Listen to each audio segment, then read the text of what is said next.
Comment est-ce qu'on s'oppose en tant que gauche authentique à la montée de l'extrême droite? Jean-Luc? Bon, d'abord, je vous ai déjà dit tout à l'heure, une résistance implacable. Ça peut paraître dans cette salle évident, mais si vous écoutez les personnes s'exprimer, vous voyez les glissements de toute une série de gens qui acceptent de dire oui, il y a un vrai problème, oui, cette question se pose, et qui finissent par permettre à l'extrême droite de voir valider le socle de ses idées, ou qui utilisent le vocabulaire de l'extrême droite, ou les équations de l'extrême droite. Sécurité à avoir avec immigration, immigration avec religion, enfin bref.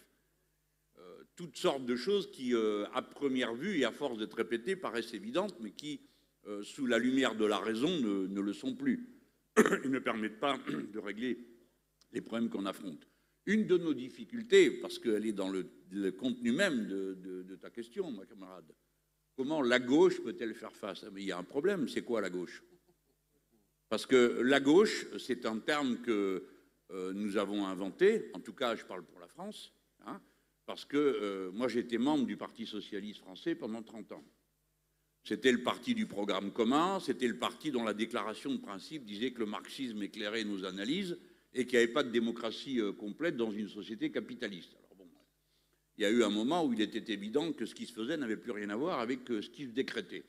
Et j'ai donc pris ma décision d'homme libre avec d'autres. J'ai quitté cette formation qui n'avait plus rien à voir avec les objectifs qu'elle se donnait. Alors, la gauche, je vais vous raconter ça, c'est simple. Hein. Vous allez faire du porte-à-porte et vous tapez à la porte. Qui c'est? Eh bien, c'est nous, la gauche. Non, non, nous, on ne vole plus Hollande. Voilà. Voilà. Alors, on peut dire, toc, toc, nous, on est la vraie gauche. Ah bon? Vous-même, vous posez l'omelette sur la table, l'autre n'a plus qu'à couper. Extrême gauche, extrême droite, au milieu, les gens raisonnables. Et c'est ça qu'ils veulent. Donc nous, on a un problème avec le mot lui-même. On l'a mis en jachère. Moi, je suis un homme de gauche. J'ai passé toute ma vie dans la gauche. Je n'ai pas peur de dire que j'ai milité toute ma vie avec des communistes, et avec bien d'autres d'ailleurs. Et j'appartiens à l'école philosophique du matérialisme, hein, qu'il ne faut pas confondre avec le goût pour les biens matériels. Bon. Donc oui, je me réclame de l'apport, de l'héritage du marxisme, je n'ai pas peur de le dire, je n'ai pas peur. Je combats le capitalisme, je n'ai pas peur du mot capitalisme. Bon, même si j'en fais pas un refrain tous les 5 minutes, parce qu'il faut expliquer ce que c'est. Mais on a un problème avec qui et quoi là-dedans. Donc, il ne faut pas partir des étiquettes. Nous faisions l'unité de la gauche autrefois. Pourquoi? Parce que vous aviez une base sociale stable, des grandes plaques de salariat, les cheminots, les gaziers, les électriciens, les ouvriers de chez Renault, des masses immenses de travailleurs qui avaient une condition sociale commune. Aujourd'hui, vous allez sur un chantier, vous avez 10 gars qui sont en train de peindre, ils sont dans 3 boîtes différentes. Et sur 3, il y en a 2 qui sont les sous-traitants de sous-traitants de sous-traitants. Le salariat est explosé, atomisé, mis en concurrence. Bref, cette plaque-là n'existe plus. Deuxième plaque, chez nous, il y avait les organisations syndicales traditionnelles et elles exprimaient les aspirations des différentes catégories de travailleurs qui, des fois, étaient un peu contradictoires. Et puis, le système confédéral permettait aux organisations syndicales d'harmoniser. Et puis, dernière couche, la politique. Et quand les partis politiques de gauche faisaient leur jonction, type le programme commun, eh bien, tout le reste suivait, parce qu'ils trouvaient une expression naturelle. Tout ça a disparu. Par conséquent, si vous essayez de faire l'unité de la gauche, comme on me le claironne continuellement en France, mais c'est à quel prix? Faites des compromis, monsieur Mélenchon. Sur quoi? Dites-moi sur quoi? Sur l'Europe? Non, je ne le ferai pas. Vous avez menti, trahi. En 2005, nous avons voté contre, et vous autres, les socialistes et quelques autres, vous avez été ensuite au Parlement voter pour. Le peuple dit non, et vous dites oui, on a compris, c'est oui. Non, le peuple a dit non. Donc, inventez un autre chemin pour l'Europe. Venez en discuter avec nous, ça, on est d'accord. Mais si vous nous demandez d'avaler ça, la réponse est non. De la même manière, la 6e République, nous en avons assez de la monarchie présidentielle. Elle est dangereuse pour la France. Eh bien alors, faisons un passage à la 6e République, mais pas octroyer. Quel est le problème de demander au peuple, écoutez, puisque vous ne venez plus voter, redéfinissons la règle du jeu. Quelle serait la bonne règle du jeu? Faisons une constituante. Et vous déciderez ce que vous voulez. Mais c'est vous qui le déciderez. Ils n'en veulent pas. Et ainsi de suite. Je parle de planification écologique. Je suppose qu'il doit y avoir des travailleurs dans cette salle en grand nombre. Vous savez comme moi qu'il est impossible d'organiser une transition de la production aussi importante que celle qu'on veut faire sans organiser les choses dans la durée. Ça ne peut pas être dans les 5 minutes qui viennent, d'après la loi du marché. Il faut prévoir, organiser, structurer, changer l'approvisionnement en matières premières, relocaliser des industries. C'est un travail considérable. Alors, qu'est-ce qu'ils me répondent? Tu es un étatiste. Bah, si c'est ça, être étatiste, oui. Mais c'est vous qui êtes grotesque. Vous ne changerez jamais rien si vous n'acceptez pas la planification écologique, et ainsi de suite. Bref, nous ne sommes d'accord sur rien. Pour quelle raison voulez-vous que je fasse semblant? Je propose donc une autre stratégie. Et c'est sa dynamique qui renverra les récitants du bobinard anti-musulman, anti-tout le monde, raciste et le reste, dans les cordes, parce que je partirai du concret. C'est ce que je fais. Comment on s'y est pris? On appelle ça la stratégie de l'union populaire. L'union populaire, ça veut dire vous vous rassemblez pour faire aboutir vos idées. Lesquelles? Eh bien, on a posé la question, on a fait des propositions. Lesquelles? Celles que nous-mêmes on prenait dans les syndicats, dans les associations, mouvement qui monte. Puis, on propose, mouvement de proposition. On fait un sondage et qu'est-ce qu'on découvre? 80% pour l'augmentation du SMIC, 90% pour la retraite à 60 ans, etc., etc., etc. C'est-à-dire que les propositions qui sont portées par notre programme correspondent aux aspirations d'une ultra-majorité du peuple français. Par conséquent, bien sûr, on peut se poser la question, comment ça se fait que vous êtes si majoritaire sur vos idées et que vous ne l'êtes pas politiquement? Eh bien, c'est un travail politique que nous devons assumer, comprendre et travailler. Mais à l'inverse, si quand 90% des gens, ou 80 ou 70 même, disent qu'ils veulent la retraite à 60 ans, et que j'arrive et que je leur dis, écoutez, tout compte fait, les socialistes, qui sont des braves gens, qui vous ont amené ça à 62 ans, ne veulent pas. Et puis les autres, ils sont d'accord pour une retraite à points, donc ça peut durer jusqu'à 65 ans ou 70 ans, ils ne veulent pas, donc on n'en parlera pas. Eh bien, je suis sûr d'une chose, je n'ai aucune chance d'arriver à convaincre les gens. Si je ne parle pas des sujets qui comptent et qui correspondent à leurs aspirations.